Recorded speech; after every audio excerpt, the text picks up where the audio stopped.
Hello दोस्तों, स्वागत करता हूं मैं अपने नए यूट्यूब चैनल पे जिसका नाम है अबाउट ग्रो। दोस्तों, उम्मीद है आप सब अच्छे होंगे।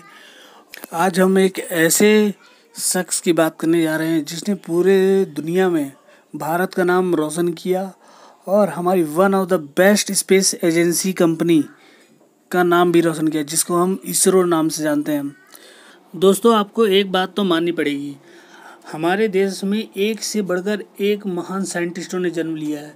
फिर चाहे वो विक्रम साराभाई हों, फिर चाहे वो एपीजे अब्दुल कलाम हों, फिर चाहे वो डॉक्टर होमी भाभा हों, या फिर नारायण वशिष्ठ हों।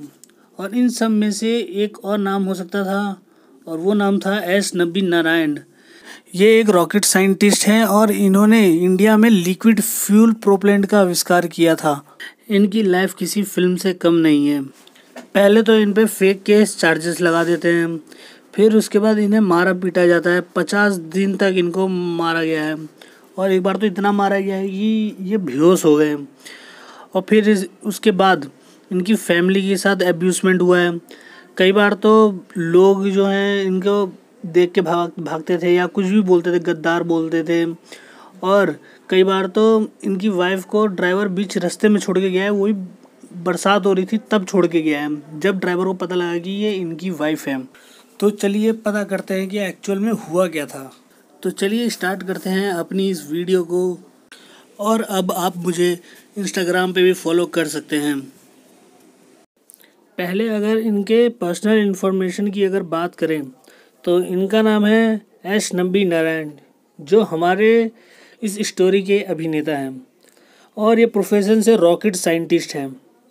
इनका जन्म 12 दिसंबर 1941 में हुआ था, और इनके पिताजी नारियल का काम करते थे, और इनकी माँ जो हाउसवाइफ थी, और इनकी 5 बहनें थी बड़ी, जो इनसे बड़ी थी। फिर उनके बाद ये हुए थे। और इनका बर्थ प्लेस है केरला, और होम टाउन है नागरकोइली, जो तमिलनाडु में है। इन्होंने डिग्री की थियागराजर कॉलेज ऑफ इंजीनियरिंग, जो मदुरई में है, और मास्टर किया प्रिंसटन यूनिवर्सिटी, जो न्यू जर्सी में है।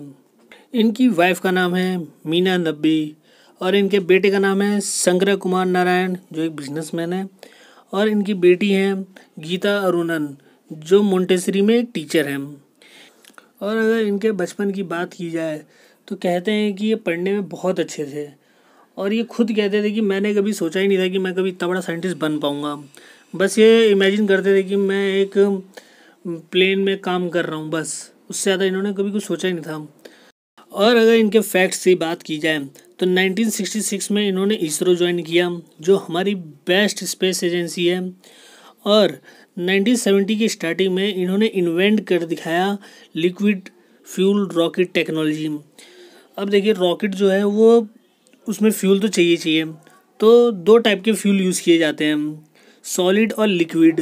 जो सॉलिड था उस पर एपीजे अब्दुल कलाम काम कर रहे थे उस टाइम पे, और लिक्विड फ्यूल रॉकेट टेक्नोलॉजी पे ये काम कर रहे थे। और उस समय लिक्विड फ्यूल टेक्नोलॉजी बहुत ही कम देश यूज़ करते थे, जैसे अमेरिका और रसिया ही करते थे मेन। और अमेरिका कभी नहीं चाहता था कि कभी इंडिया भी यूज़ करे, इसलिए वो रशिया पे प्रेशर बना के एक डील कैंसिल करा दिया था। तो फिर भी ये उनके नाक के नीचे से एक डील ले आए थे, जो इनकी, क्योंकि लिक्विड फ्यूल रॉकेट टेक्नोलॉजी बहुत ज़्यादा ज़रूरी था। लिक्विड फ्यूल पे काम करना बहुत ज़्यादा ज़रूरी था, क्योंकि जो सॉलिड होता है आप उसे कंट्रोल तो कर लो, पर वो रिलायबल नहीं होता था, और उसके लिए बहुत ज़्यादा जगह चाहिए होती थी। तो वहीं पे जो ये लिक्विड होता था, ये कंट्रोलेबल ईजिली तो नहीं था, लेकिन ये बहुत ज़्यादा रिलायबल था, और इसके लिए कम स्पेस चाहिए होती थी। इसलिए इसको बहुत अच्छा माना जाता है रॉकेट टेक्नोलॉजी के लिए। देखिए, रॉकेट जितना ही हल्का होगा उतने ही अच्छे से उड़ेगा, इसीलिए लिक्विड फ्यूल को बहुत अच्छा माना जाता था। फिर इनको चार्ज किया जाता है क्रायोजेनिक डिवीज़न के लिए, जो एक बहुत ही बड़ा प्रोजेक्ट था। क्रायोजेनिक डिवीज़न में ये होता है कि जैसे कोई लिक्विड फ्यूल है, अब उसे ऊपर जाना है तो बहुत ही कम टेम्परेचर हो जाता है, तो वो जमे ना, इसीलिए कि उसको उसी फॉर्म में रहे, वो लिक्विड फॉर्म में रहे, सॉलिड में ना हो, बर्फ़ ना बने। इसीलिए इस डिवीज़न को बोला जाता है क्रायोजेनिक डिवीज़न। और इन्होंने सबसे पहला थ्रस्ट इंजन बनाया था, जो 600 किलो का था। तो आइए जानते हैं कि ऐसा क्या हुआ था कि इनको जेल में रहना पड़ा था, और इतना इनको परेशानी झेलनी पड़ी इनकी और इनकी फैमिली को, यहाँ तक कि इन्हें सुसाइड करने का भी मन बना लिया था, लेकिन नहीं किया, वो बताऊंगा बाद में। तो ऐसा हुआ था कि इनको एक फेक केस में फंसा दिया गया था कि इन्होंने एक कॉन्फिडेंशियल जैसे बहुत ही हाई सीक्रेट जो होता है रॉकेट साइंस का, वो इन्होंने पाकिस्तान को बेच दिया है। ऐसा एक फेक केस बनाया गया। तो आइए जानते हैं कि उस दिन ऐसा हुआ क्या था, इन्हें पुलिस क्यों पकड़ी और इनको गद्दार कैसे बोला गया और किन के द्वारा बुलाया गया। तो हुआ ये था कि ये अपने घर पे थे और पुलिस आई, इनसे बोली कि सर आपको हमारे साथ चलना पड़ेगा। तो इन्होंने पूछा कि क्या मुझे अंडर अरेस्ट कर रहे हो? तो उन्होंने बोला नहीं, हमारे बॉस आपसे मिलना चाहते हैं। तब ये पुलिस की जो जिप्सी आई थी उसकी तरफ चलने लगे। तो पुलिस वालों ने बोला आप आगे बैठेंगे या पीछे। तो ऐसा होता है कि जब कोई अंडर अरेस्ट होता है तो उसे पीछे बैठाया जाता है, पर इनसे पूछा गया था तो ये आगे बैठे और चले गए। और उस समय इनके बॉस आए हुए नहीं थे। वहाँ पहुँचे, 4 घंटे वेट किए, आया नहीं उनके बॉस, फिर ये वहीं पे सो गए। तो जब सुबह मॉर्निंग हुई और उनके बॉस आए और इनसे बोला यू आर अंडर अरेस्ट, आपने कॉन्फिडेंशियल फाइलें जो है वो आपने बेची है पाकिस्तान को, इसलिए आपको पकड़ा जाता है। तो वहीं 1 घंटे के अंदर न्यूज़ वाले और मीडिया वाले सब आ जाते हैं और इन्हें गद्दार बोल दिया जाता है। और उस टाइम पे इसरो के चेयरमैन थे कृष्णन स्वामी। उन्होंने ये बोला कि इसरो इस मामले में इंटरफेयर नहीं करेगा। देखिए दोनों की बात सही थी। ये चाहते थे कि इसरो कम से कम मेरा साथ देना चाहिए, और इसरो ने इसलिए साथ नहीं दिया क्योंकि अगर इसरो साथ देता और ये प्रूफ आते तो इसरो पे भी क्वेश्चन उठते। इसलिए दोनों अपनी जगह ठीक थे। और जब इसरो ने अपने भी हाथ खींच लिए कि हम भी मदद नहीं कर सकते, तो फिर इनको 50 दिन के लिए जुडिशियल कस्टडी में डाल दिया गया और 50 दिन तक इनको खूब मारा गया। इतना मारा गया और ये कोलैप्स हो गए और इनको हॉस्पिटल में हॉस्पिटलाइज किया गया। देखिए बुरा वक्त आता है ना तो सब लोग अपने हाथ खींच लेते हैं, फिर चाहे कितना भी अच्छा आदमी क्यों ना हो। और जब इन्होंने देखा कि इनकी फैमिली के साथ और इनके साथ इतनी हरासमेंट हो रही है तो अब इन्हें कोई नहीं बचा सकता, अब इन्हें सुसाइड कर लेना ही ठीक लगा। तो जब ये सुसाइड करने गए तब इनकी वाइफ ने इन्हें समझाया कि देखिए सुसाइड करना कोई सॉल्यूशन नहीं है, अगर आप सुसाइड कर लेंगे तो इनका क्या होगा, इनकी फैमिली का क्या होगा। समाज वाले तो यही बोलेंगे कि ये गद्दार की फैमिली है और ये हमेशा ये कलंक कभी नहीं मिटेगा, तो इसलिए आपको हमें यहाँ से आपको लड़ना पड़ेगा, और अगर आप नहीं लड़ेंगे तो हमें गद्दार ही साबित कर दिया जाएगा। देखिए फैमिली पे कोई बात आती है ना तो आदमी किसी से भी लड़ जाता है, सामने कौन है इससे कोई फ़र्क नहीं पड़ता। ठीक इन्होंने भी वही किया, इन्होंने गवर्नमेंट से लड़ा।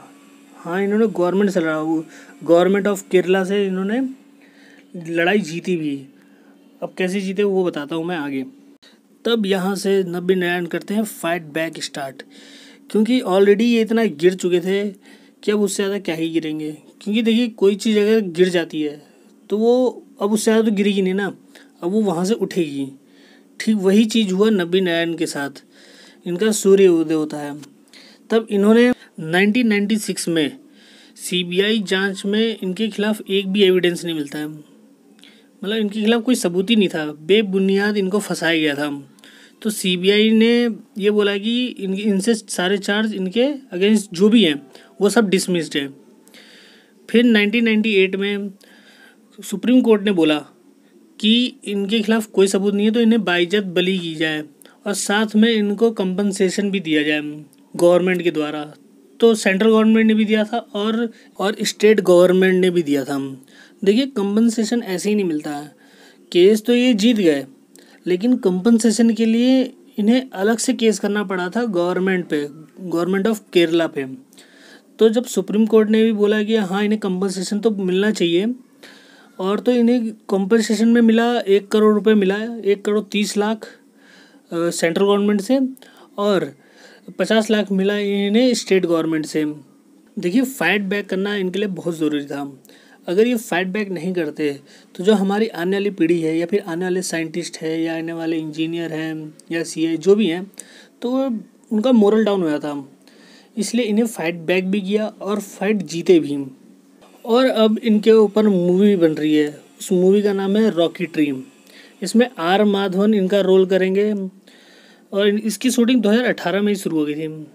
और आर माधवन बहुत ही अंडररेटेड एक्टर हैं, बहुत ही अच्छी एक्टिंग है। रहना है तेरे दिल में माइंड ब्लोइंग इनकी मूवी है, और 3 इडियट में भी यही है, तो आपको ये मूवी देखनी चाहिए। 2019 में इनको इंडिया का 3rd हाईएस्ट सिविलियन अवार्ड दिया जाता है, जिसका नाम है पद्म भूषण। ये दिया जाता है प्रेसिडेंट ऑफ इंडिया के द्वारा। इन दी एंड हमें ये सोचना चाहिए कि ये किसने कराया और किस किस का हाथ था इसमें, सेंट्रल गवर्नमेंट का या स्टेट गवर्नमेंट का या कोई बाहर से ही था। तो इसका आंसर भी मैं आपको बताता हूँ, और ये मैं खुद से भी नहीं कह रहा, ये विकिपीडिया में है। इंडिया को चाहिए था क्रायोजेनिक डिवीज़न, तो अमेरिका ने मना कर दिया। फिर इंडिया गया रशिया के पास, तो रशिया ने भी मना कर दिया। रशिया ने मना किया अमेरिका के प्रेशर में। अमेरिका के उस समय प्रेसिडेंट थे जॉर्ज बुश, और रशिया के थे बोरिस येल्त्सिन। येल्त्सिन ऐसे थे कि मतलब दारू पी के कुछ भी बोल जाएंगे। आप उनके पुराने वीडियो देखिएगा तो कुछ भी बोल रहे हैं, कहीं भी दारू पी के गिर जा रहे हैं। और अमेरिका ने बोला अगर आप ये टेक्नोलॉजी इंडिया को देंगे तो हम आपको सेलेक्ट 5 क्लब से ही बाहर कर देंगे, और आप पे हम सैंक्शन भी लगा देंगे। तो रशिया ने क्रायोजेनिक डिवीज़न से देने से मना कर दिया। और अमेरिका की हमेशा से एक ये रणनीति रही है कि हमेशा से वही सुपर पावर रहे, किसी और के पास पावर जा ही ना। इसीलिए कहते हैं कि नबी नारायण को फंसाने में अमेरिका का भी हाथ था। तो ये था एंड इस वीडियो का। ये वीडियो अगर आपको अच्छी लगी हो तो सब्सक्राइब, लाइक, कमेंट, शेयर ज़रूर करें।